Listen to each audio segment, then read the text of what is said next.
Salam, salam, salam, guys. I'm back with another tip today for your home business. So let's just jump right into it.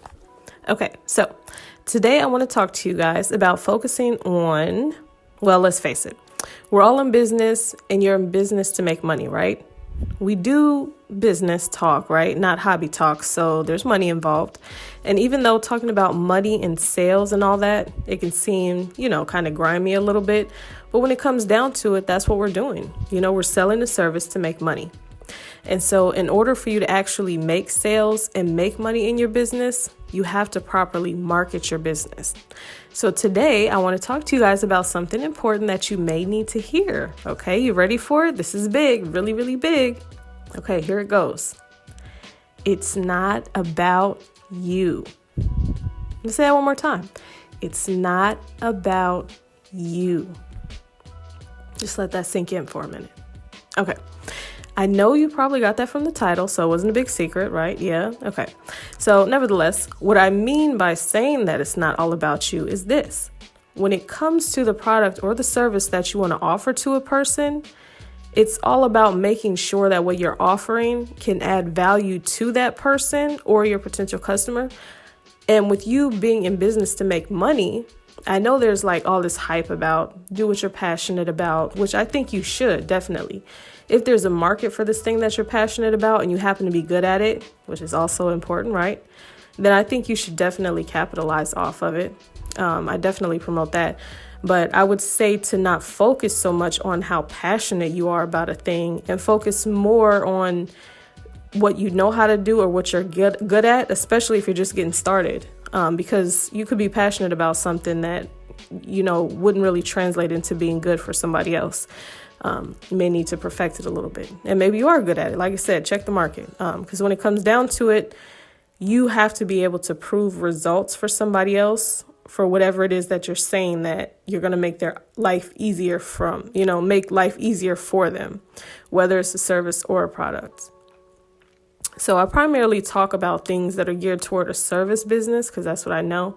So my suggestion to you is to narrow down what you like or what you're good at. And I don't know, maybe make a list of that.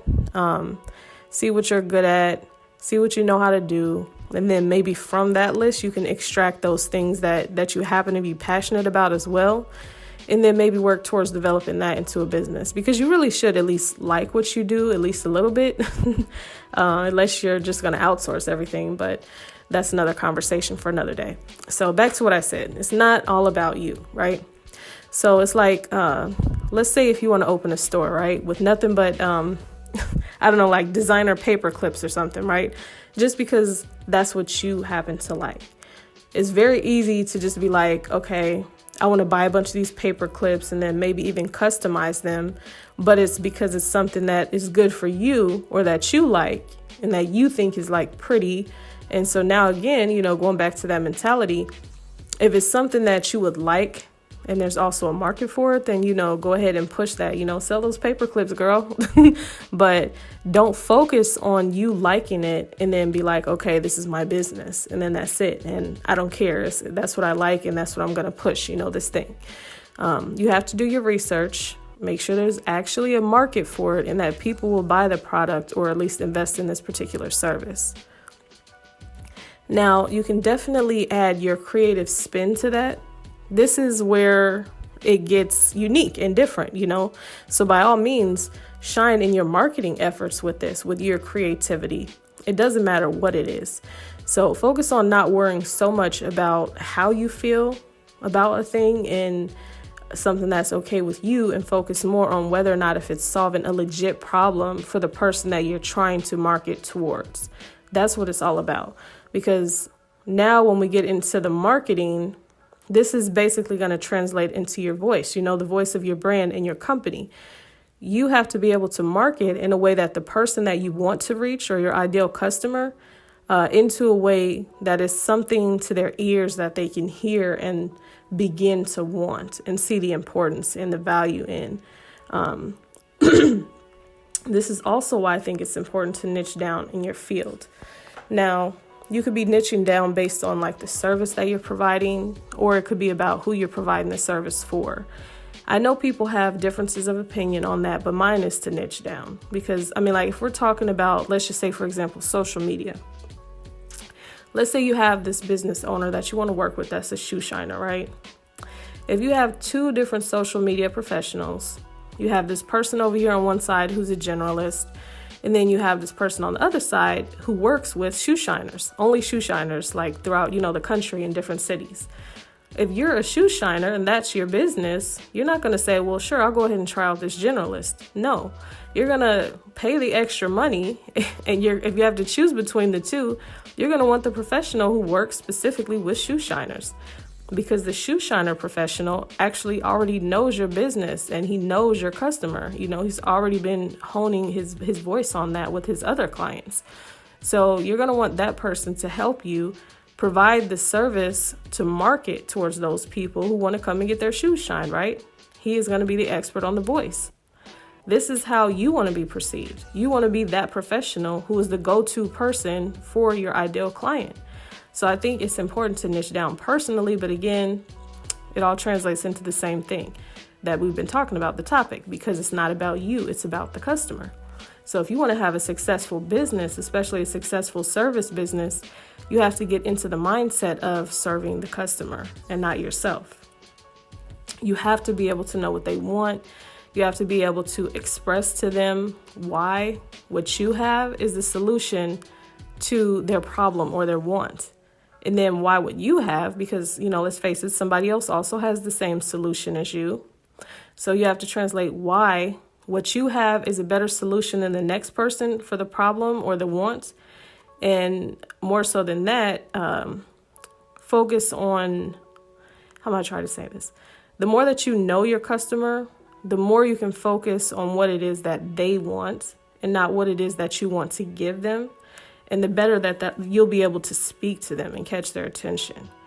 Because you can yell off into a room with the intention of speaking to everybody, right? You're like, no, I just want to market to everybody because I don't want to exclude anybody.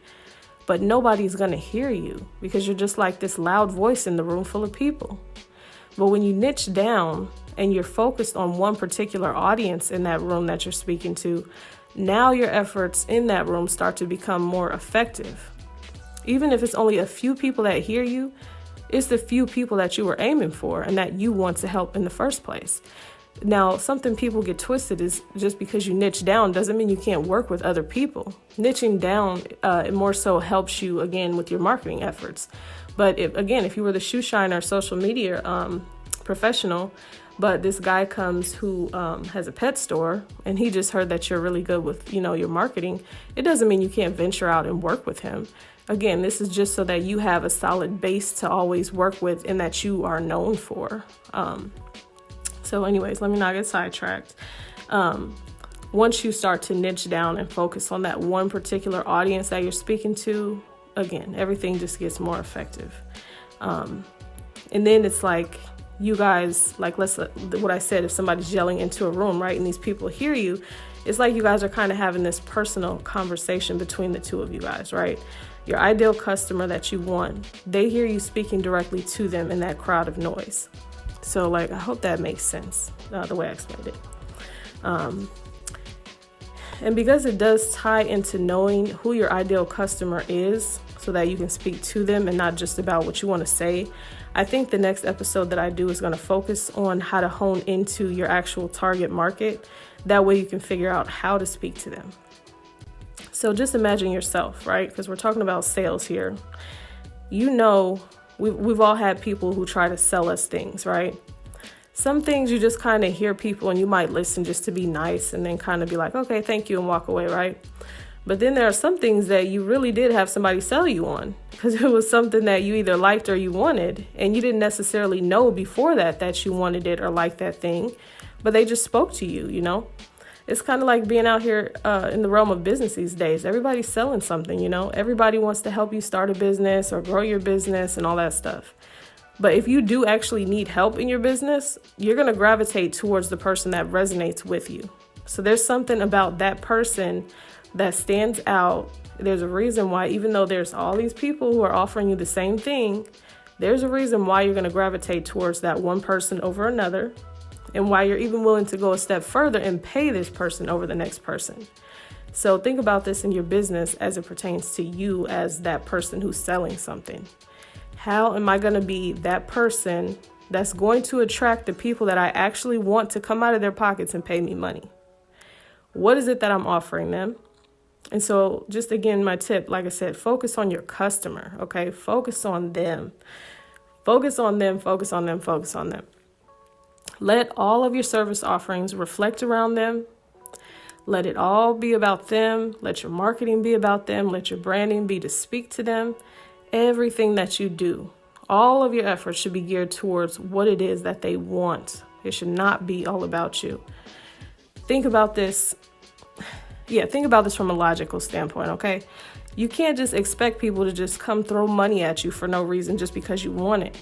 But people will throw money at you, they'll throw money at a solution to a problem that they either cannot solve or that they don't want to be bothered with solving, okay? This is that convenience solution, just like cleaning services. Everybody knows how to clean. People know how to clean their house, but they don't feel like it.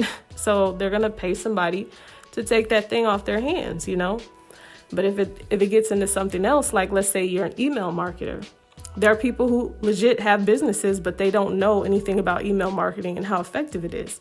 So now you are legit solving a problem for them. So there's different lenses to look at it from. You will make your money from your customer. So think of it as you make your money from your customer because of doing for your customer. Do what it is that they want, not what you want, and then they'll pay you for it. So that's my tip for today.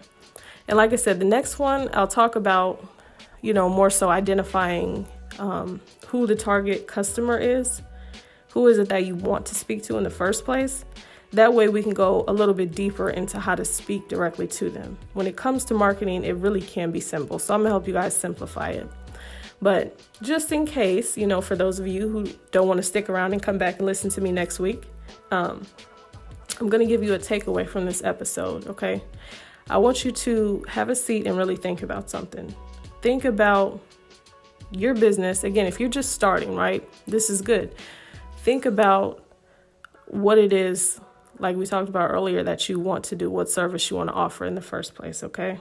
So at this point, just kind of sit down and you can even make a list.